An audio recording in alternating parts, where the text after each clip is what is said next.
Oh, ouais, je sais qu'un jour, faudra sans doute bouffer des insectes, mais là, avec des œufs plein le dos, là, non.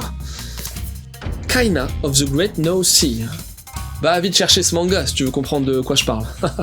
Non, même en œuf cuit dur, no way.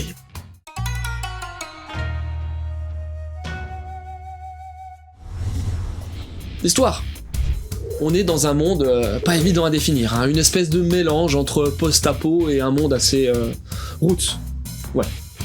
T'as une étendue blanche avec des arbres colossaux sur lesquels les gens évoluent grâce à une surface qui relie la canopée des cimes de ces arbres. C'est bon? Tu visualises un petit peu? Et là, on y rencontre Kaina, un jeune gamin. Il chasse une drôle de bestiole, un insecte énorme, le truc dont je te parlais là, juste avant. Mais sa proie manque de lui échapper grâce à un trou formé dans le sol. Et justement, il y a quoi en dessous de cette surface, en haut des arbres? Mais une autre étendue, blanche, une sorte de mer de neige, où apparemment, il n'y aurait aucun signe de vie. Ça, c'est ce que croient les habitants du minuscule village de Kaina. Mais il y a aussi des petits vieux dans ce village, à part lui, alors bon.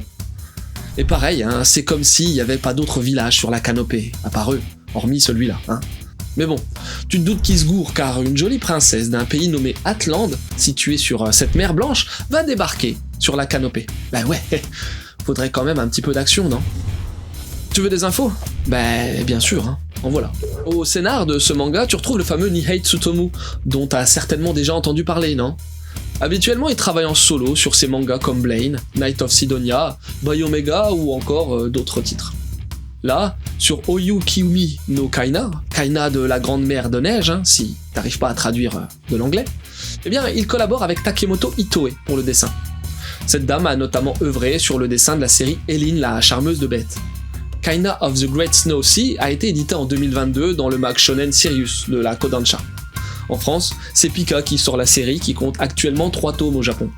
Et sinon, Nihei Tsutomu a aussi collaboré avec le studio Polygon Entertainment sur la série animée éponyme que tu peux retrouver sur la plateforme Crunchyroll, ainsi que sur un film sorti en octobre 2023. Mon avis? Bon, déjà, le taf de Nihei Tsutomu, t'accroches ou t'accroches pas. Perso, ça m'a jamais trop botté en général, sauf niveau dessin. Là, mine de rien, le scénar reste accessible et pas trop fouillis. On n'est pas paumé dans l'action comme ça peut parfois être le cas sur d'autres de ses œuvres. L'action démarre doucement au début, mais ça s'accélère vite avec l'apparition de la princesse. Peut-être un peu trop rapidement à mon goût même. On se retrouve d'un coup avec un tas de noms de persos et de pays, et ça, j'ai du mal. Bon, là, ça va encore, ça reste gérable, mais voilà quoi, faut y aller mollo. Les personnages sont, pour le moment, pas trop développés, ça se creusera par la suite, je pense, j'espère. Ici, on pose seulement les bases. Côté dessin, c'est plutôt joli, les persos ont des traits détaillés et fins, avec des tenues stylisées. Idem pour les décors, ils sont bien travaillés et c'est dans un esprit organique, on va dire. Les différents éléments ont l'air vivants. Bon, un arbre, c'est vivant, tu vas me dire, mais là, tout a des circonvolutions, des excroissances et des amas de boules un petit peu partout. C'est pas mal dans l'esprit de Nihei, et d'ailleurs, on retrouve à la fin du volume des croquis préparatoires de lui. Ouais, Takemoto Itoe a eu des directives pour le dessin. Concernant les compos de planches, l'immersion dans l'univers se fait toute seule. On est plongé dans l'action, à renfort d'obliques, de cases dans les cases, de décors pleine page. Kaina of the Great Snow Sea, c'est de la SF, en pleine neige, dans un bel environnement mystérieux où un jeune homme sauve une princesse. C'est le début d'une épopée pour sauver le genre humain qui est retourné à un état quasi primitif, mais qui reste léger pour un début. Quelques conseils? L'univers m'a forcément fait penser à celui de Nausicaa de la Vallée du Vent, du célèbre Miyazaki Hayao.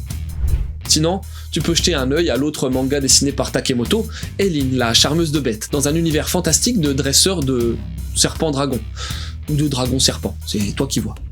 Et si tu connais pas le travail de Nihei Tsutomu, va donc lire, par exemple, Aposisme, la planète des marionnettes, une de ses dernières œuvres en solo.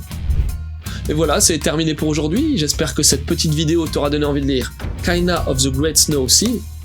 Sur ce, je te laisse et continue de suivre la voie du manga.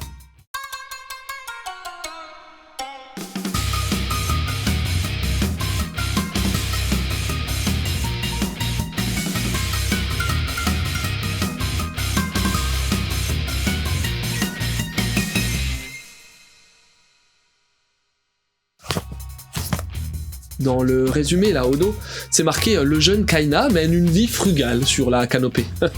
Tu m'étonnes, ça donne pas spécialement faim ce genre de truc. Même un repas frugal pour moi, ce serait un festin comparé à ça. C'est certaines grenouilles, je crois, qui ont des œufs comme ça là sur le dos. Pff, non, pas faim. Même avec la maillot, ça marchera pas.